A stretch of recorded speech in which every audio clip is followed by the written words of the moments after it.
জাহান্নামের মধ্যে এদের শরীরটা কয়লার চাইতেও কালো হয়ে যাবে।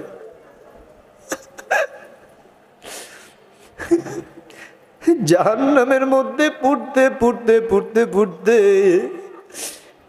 এদের শরীরটা এমন ভাবে কালো হয়ে যাবে, আমার আল্লাহ পাক ওই দিন বলবেন জাহান্নামের ফিরিস্তা মালিককে, ফিরিস্তা জাহান্নামে যারা আছে এদেরকে উঠায় নিয়ে আসো, উঠায় নিয়ে আসো। জাহান্নামের ফিরিস্তা নিয়ে আসবে। পর্যায় তো এমনও ঘটবে, এরপর জিবরিলকে বলবে জিবরিল যাও তুমি যাইয়া নিয়ে আসো। ফিরিস্তারা আসিয়া বলবে মাওলা জাহান্নামের মধ্যে এখন আর কেউ বাকি নাই। এমন মুহূর্তে আমার নবী বলবেন ওগো মাওলা,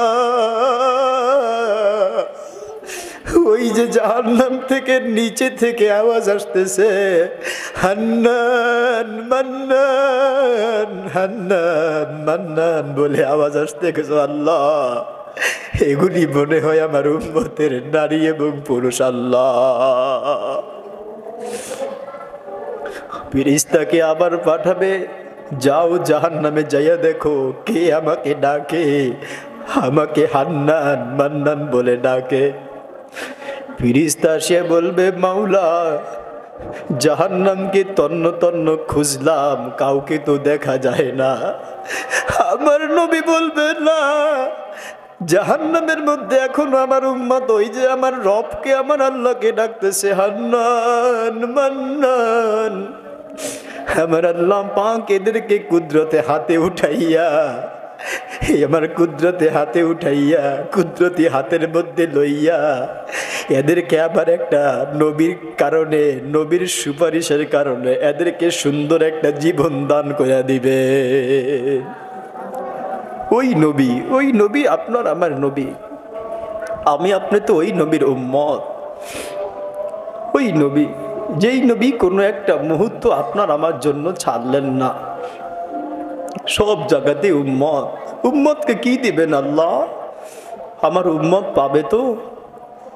ওই নবী এখনো হাদিস প্রমাণ করে, ঘটনাগুলো সত্য, স্বপ্নগুলো খাপগুলো প্রমাণ করে। ওই নবী জিন্দা নবী, রওজা পাকে শুয়ে শুয়ে এখনো আপনার আমার জন্য কসম খোদার চোখের পানিকে ঝরায়। আল্লাহর রসুলের রওজা পাকের সামনে একটা জামাত যখন ছিল, সবাই আল্লাহ রসুলকে স্বপ্ন দেখার পরে জিজ্ঞেস করলো গো রসুল আপনার চোখের মধ্যে পানি কেন?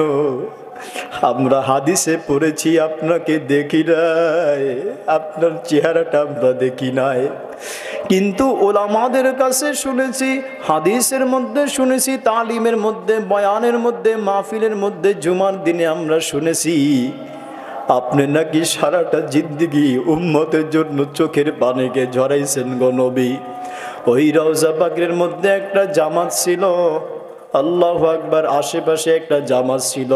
ওই জামাতের সবাই আল্লাহর রসুলকে একই সময় স্বপ্ন দেখে বলতেছে গো নবী আপনি এখনো কবরে শুইয়া শুইয়া কেন কাঁদেন? আমরা তো ব্যাপারটা বুঝলাম না। আল্লাহর রসুল এইবার জবাব দিতেছে, আল্লাহ রসুল কি সুন্দর জবাব শোনায়। যারা স্বপ্ন দেখছে সবাইকে আমার নবী একটা মায়া লাগাইয়া জবাব দিয়ে দিলেন। আমার নবী চোখে পানি নিয়ে বলতেছেন আমি আমার বাংলাদেশের ভোলাবালা উম্মতের জন্য চোখের পানি ঝরাই, আমি আমার বাংলাদেশের উম্মতের নারী পুরুষের জন্য আমি নবী রওজাতে শুইয়া শুইয়া, আমি নবী রওজাতে শুইয়া শুইয়া আমি কেন চোখের পানি ঝরাই শুনবা? আমি আমার বাংলাদেশের উম্মতের নারী পুরুষের জন্য চোখের পানি নবী ঝরাই।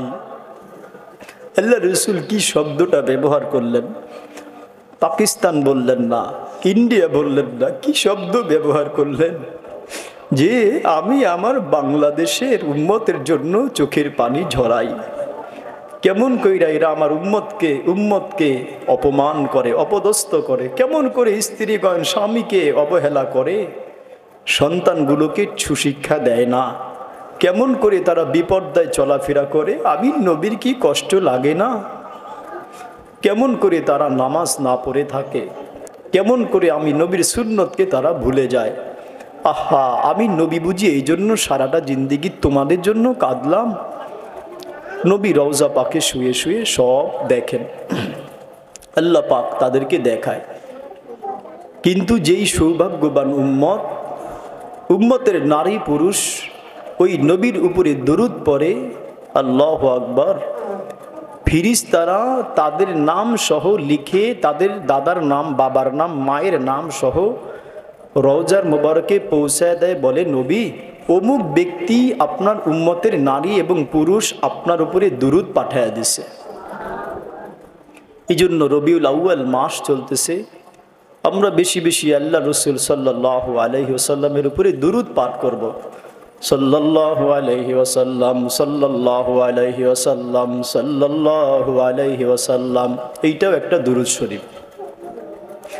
দুরুদের আমল করলে, নবীকে ভালোবাসলে, আল্লাহু আকবার। হজরতে শেখ সাদি রহমাতুল্লাহি আলাই, ভালোবাসলে এই জামানায়ও সম্ভব। নবীকে মহব্বত করলে, ভালোবাসলে স্বয়ং নবী স্বপ্নের মাধ্যমে এসে আপনার পবিত্র দিলটার সাথে দেখা করবেন। হজরতে শেখ সাদি রহমাতুল্লাহি আলাই, আল্লাহু আকবার। হজরতে শেখ সাদি রহমাতুল্লাহি আলাইহি তিনি একবার মন খারাপ করে বসে আছেন। হ্যাঁ, মনটা বড় বিশাল খারাপ। কেন? শেখ সাদি রহমাতুল্লাহ আলাইহি ভাবতেছেন, জীবনে কত কবিতা লিখলাম, কত বই পুস্তক লিখলাম, কিন্তু যখন এই লাইন পর্যন্ত লিখছে, বালাগালুলা বিকামালিহি কাশাফাদ্দুজা বিজামালিহি হাসনাত জামিউ খিসালিহি, বাস এই 4 লাইন লিখে আর কলম সামনে চলে না। শেখ সাদি রহমাতুল্লাহ আলাইহি বলতেছেন, হায় হায়, আমি কি বদনসিব বলা, কত কবিতা লিখলাম, কত কিছু লিখলাম, আজকে আমার রসুলের সামনে একটা কবিতা লিখবো, আমি আর লাইন খুঁজে পাইতেছি না। মনের মধ্যে ব্যথা নিয়ে খাওয়া দাওয়া ছেড়ে দিছে, ঘুমকে বাদ দিয়ে দিছে, এখন আর ঘুমায় না, খায় না। কয়েক বেলা যখন চলে যায়, দিলের মধ্যে ব্যথা, পেটে খাবার নাই, চোখের মধ্যে ঘুম নাই, অনিচ্ছাকৃত চোখের মধ্যে তন্দ্রা চলে আসছে, ঘুম চলে আসছে। আল্লাহু আকবার, নবীর শানে কেন লিখতে পারলো না? এই ব্যথা নিয়ে যখন ঘুমায়, স্বপ্নের ঘরে আল্লাহর রসুল আইসা বলে, ওগো সাদি, কি হয়েছে তোমার? পেটটা কেন পিঠের সাথে লাগা গেছে গো সাদি? স্বপ্নের মধ্যে বলতেছে, গো রসুল, আমি আপনার শানে কবিতা লিখতেছিলাম, 4 লাইন লিখছি, আর লিখতে পারি না, এই জন্য দিলে ব্যথা নিয়া, পেটে খাবার না দিয়া, না ঘুমাইয়া আমি এখন অনিচ্ছাকৃত ঘুমাইয়া গেছি। এইবার বলতেছে, সাদি তুমি কি লিখছো একটু আমাকে শোনাও। এইবার শেখ সাদি রহমাতুল্লাহ আলাইহি বলতেছে, গো রাসূল, আমি লিখেছি, বালাগাল উলা বিকামালিহি কাশাফাদ্দুজা বিজামালিহি হাসনাত জামি ওয়া খিসালিহি। এই 3 লাইন যখন বলছে, স্বপ্নের ঘরে আল্লাহ রসুল এসে বলতেছে, ওগো সাদি, তুমি 4র্থ লাইন লিখে ফেলো, সল্লু আলাইহি ওয়া আলিহি। কবিতাও হয়ে গেল, আল্লাহ রসুলের সাক্ষাৎও হয়ে গেল। এই জন্য সোমবার আল্লাহ রসুল রোজা রাখতেন, বৃহস্পতিবার রোজা রাখতেন।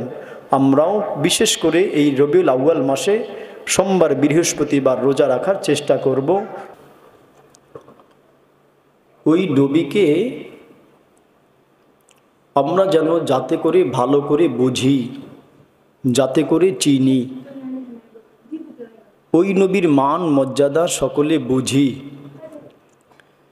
এজন্য আমার আল্লাহ পাক কোরআনে কারিমে ঘোষণা করে দিলেন, দুনিয়ার মানুষ শোনো, ওয়ামা আরসালনাকা ইল্লা রাহমাতাল লিল আলামিন।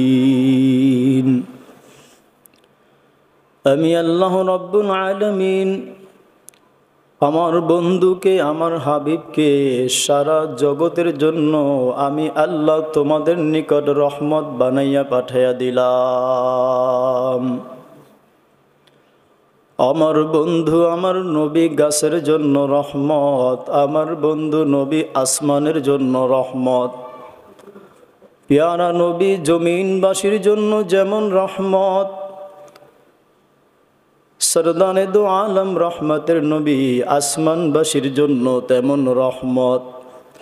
আমার নবী গোটা কায়নাতের জন্য রহমত। এজন্য আল্লাহ কত চমৎকার সুন্দর করে বলতেছেন, ও দুনিয়ার মানুষ শোনো, আমি আল্লাহ রব্বুল আলামিন, যত জগতের জন্য রব্বুল আলামিন। আমার বন্ধু হলো তত জাগার জন্য রহমতের নবী, রহমাতাল লিল আলামিন। ওই নবীর বর্ণনা, আসমানের মধ্যে ফিরিস্তারা সিজদার মধ্যে অবনত, যেই ফিরিস্তা সিজদা দিয়া আছে কিয়ামত পর্যন্ত ওই ফিরিস্তার দল সিজদা দিয়া থাকবে। ফিরিস্তাদের একটা দল আছে, জামাত আছে, যেই ফিরিস্তার দল বা জামাত রুকু দিয়া আছে ওই ফিরিস্তারা কিয়ামত পর্যন্ত আমার মাওলা পাকের হুকুমের সিজদা এবং রুকু দিয়াই থাকবে। আমার আল্লাহ পাকের কথা শুনে আপনারা যেমন সুবহানাল্লাহ আলহামদুলিল্লাহ পাঠ করেন, আমার আল্লাহ পাক একদল ফিরিস্তাকে তৈয়ার করে রেখেছেন।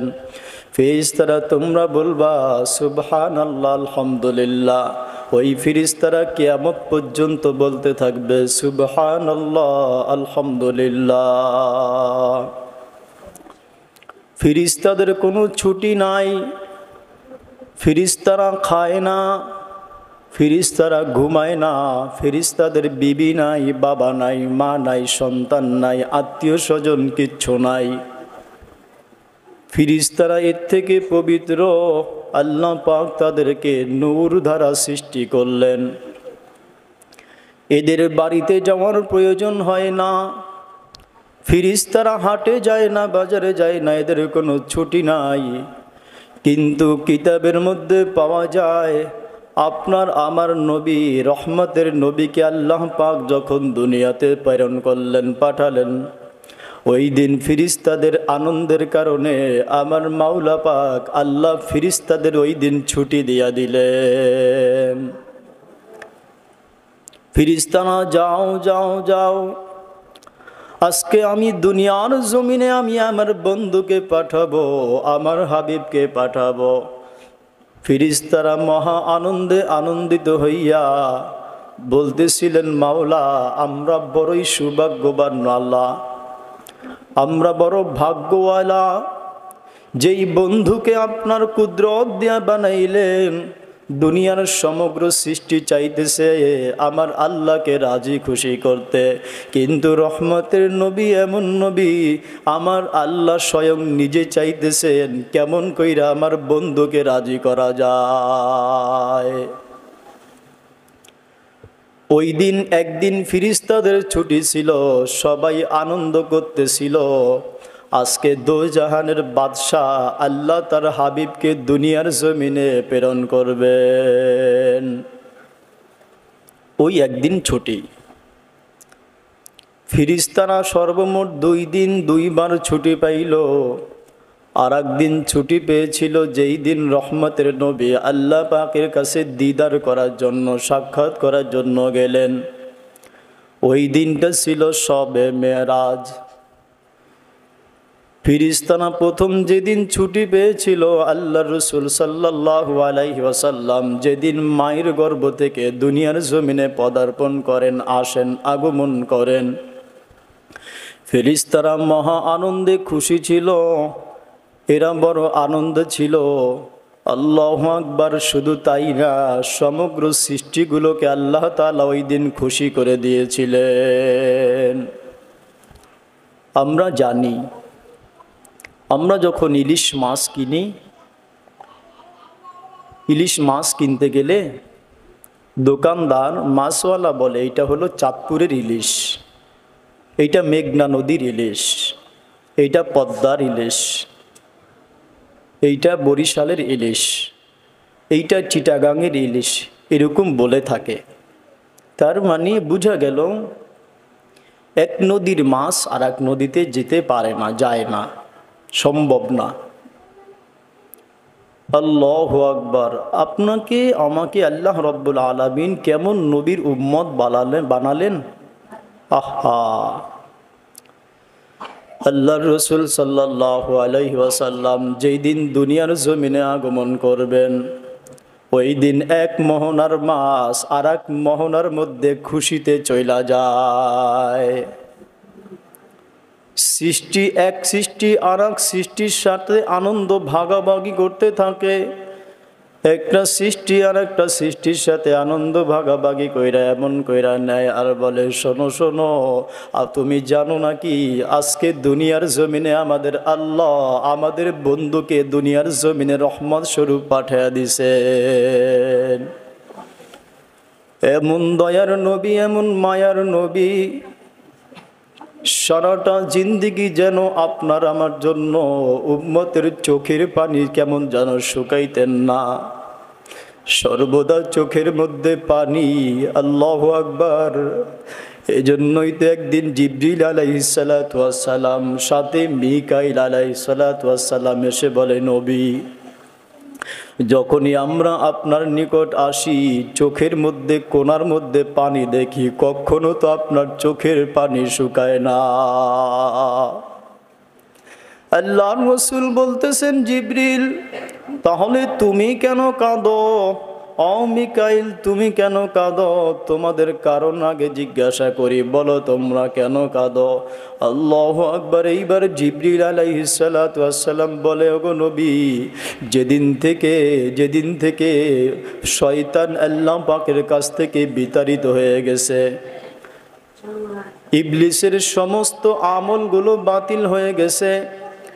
ইবলিস তো ছিল মুআল্লামুল মালাইকা, ফেরেশতাদের সর্দার ছিল ইবলিস, ফেরেশতাদের সর্দার ইবলিস ছিল, কিন্তু সে আল্লাহ পাকের সামনে অহংকারী করার কারণে, বেয়াদবি করার কারণে তার সমগ্র জীবনের আমলগুলো বাতিল হয়ে যায়।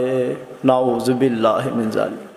সে ছিল ফেরেশতাদের শিক্ষক, মুআল্লিমুল মালাইকা যাকে বলা হয়। জিবরিল আলাইহিস সালাতু ওয়াস সালাম বলে, ওগো নবী, যেদিন থেকে ফেরেশতা বিতাড়িত হয়ে গেছে, আল্লাহ পাকের রহমত থেকে দূরে সরে গেছে, ওই দিন থেকে আমি জিবরিলের ভয় হয়, না জানো আল্লাহ আমার উপরে কোনোদিন নারাজ হইয়া যায়। এজন্য ছাত্রের মনে, ছাত্রীদের মনে সবসময় আশা থাকবে, ভয় থাকবে, আমি যেন ক্লাসের মধ্যে উল্টা পাল্টা না করি, না যেন আমার আপা আমার উপরে রাজি হয়ে যায়, আমার উপরে নারাজ হয়ে যায়, আমার হুজুর আমার উপরে নারাজ হয়ে যায়। সবসময় ভয়ের মধ্যে থাকা।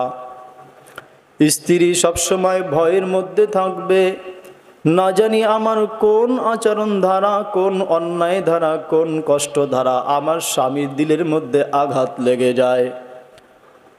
মা, পদ্মার আড়ালের মা বোন শুনে নাও, যদি এই দিলের মধ্যে জল্পনা কল্পনা ভয় থাকে, খোদার কসম তোমার দ্বারা তোমার স্বামী কখনো কষ্ট পেতে পারে না।